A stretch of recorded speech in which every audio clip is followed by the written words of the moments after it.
যাকে ধরছে সেই নেতাকে আমরা বাঁচাতে পারছি না। অনেক নেতাকে অনেকে বাঁচিয়েছে, আমরা জানি কে কোথায় আছে, কিন্তু ওটা না করে আপনারা বরং পার্টিকে, এটা অনেক বড় পার্টি এবং I have lot of respect for Awami League. বঙ্গবন্ধুর স্বপ্ন ছিল, নষ্ট করবেন না, এটা আপনার নষ্ট করার কোনো অধিকার নাই। এটা বাংলাদেশের সম্পত্তি। পার্টিকে রিঅর্গানাইজ করেন, একটা পলিটিক্যাল পার্টির মতো যেভাবে থাকে। ইলেকশন আসলে ইলেকশন কন্টেস্ট করবেন, জনগণ ভোট দিলে ভোটে যাবেন। এই এই এই এই এই কী বলে, এই স্বপ্নটা যদি আপনারা দেখেন তাহলে কি করবেন আপনারা এটা জাতীয় সম্পদ। আপনারা আসুন, যারা রেগুলার করতে চান। এখানে মারামারি কোনো লাভ নেই। আরও কিছু লোকের মৃত্যু আমরা চাই না। আমি খালি অনুরোধ করি যে আর যা করেন এটা করবেন না। এবং আর কিছু বলতে চাই না। এদেশের লোক এত তাড়াতাড়ি ভুলে নাই। সময় দেন, হয়তো ভুলে যাবে, কিন্তু এত তাড়াতাড়ি ভুলে নাই। কারণ যাকে ধরছিলেন নেতা, সেই নেতারা এখন পালিয়ে বেড়াচ্ছে। কিন্তু আমি জানি না রোগ জড়ো করুক আর যাই করুক, আমি আপনাদের কাছে অনুরোধ করি এমন কিছু করবেন না যে আপনাদের জীবন বিপন্ন হয়। কারণ এদেশের পাবলিক এখনও আপনাদেরকে গ্রহণ করতে আসেনি। আমি বরং মনে করি আপনারা আপনাদের পার্টি রিঅর্গানাইজ করেন। এই পার্টির অনেক অবদান আছে বাংলাদেশে, এটা আমরা ডিনাই করতে পারি না। পার্টিকে রিঅর্গানাইজ করেন, একটা পলিটিক্যাল পার্টির মতো যেভাবে থাকে। ইলেকশন আসলে ইলেকশন কন্টেস্ট করবেন, জনগণ ভোট দিলে ভোটে যাবেন। এই এই এই এই এই কী বলে, এই স্বপ্নটা যদি আপনারা দেখেন তাহলে কি করবেন আপনারা এই দেশকে আরেকজনের হাতে তুলে দেবেন। স্যার একটু তাহলে কি আপনারা বা আপনাদের পূর্বপুরুষরা, আমাদের পূর্বপুরুষরা, আমরা এখানে অত সিনিয়র কেউ নেই।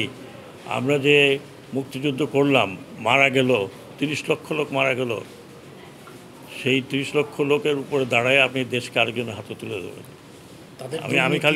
আমি খালি অনুরোধ করি যে আর যা করেন এটা করবেন না। এবং আর কিছু বলতে চাই না। এদেশের লোক এত তাড়াতাড়ি ভুলে নাই। সময় দেন, হয়তো ভুলে যাবে, কিন্তু এত তাড়াতাড়ি ভুলে নাই। কারণ যাকে ধরছিলেন নেতা, সেই নেতারা এখন পালিয়ে বেড়াচ্ছে। যাকে ধরছে সেই নেতাকে আমরা বাঁচাতে পারছি না। অনেক নেতাকে অনেকে বাঁচিয়েছে, আমরা জানি কে কোথায় আছে, কিন্তু ওটা না করে আপনারা বরং পার্টিকে, এটা অনেক বড় পার্টি এবং I have lot of respect for Awami League.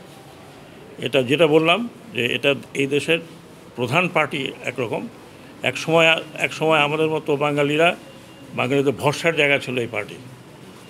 বাংলাদেশের 52 আন্দোলন, 69 গণ আন্দোলন, স্বাধীনতা, এটা পার্সোনাল কোনো কারণে নষ্ট করবেন না।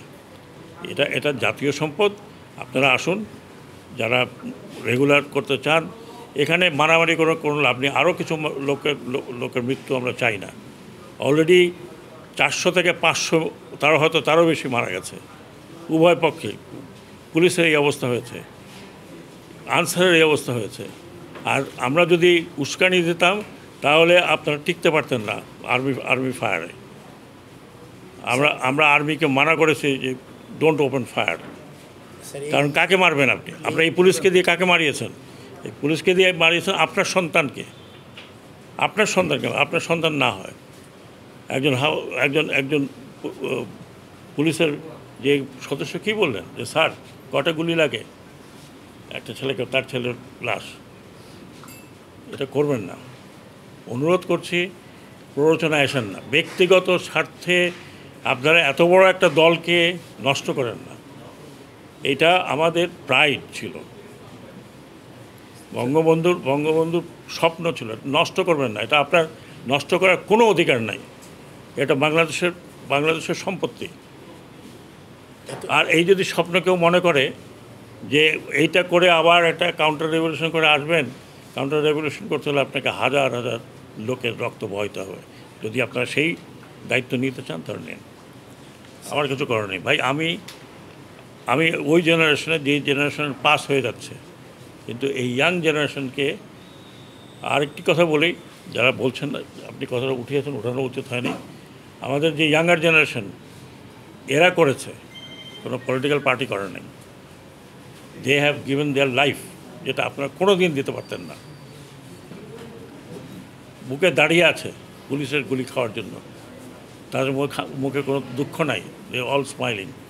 এটা যতদিন আছে, এরা যতদিন আছে, আমাদের কথা বাদ দেন, আমরা দৌড় দেবো, এরা যতদিন আছে এরা দৌড়াবে না। They will face you.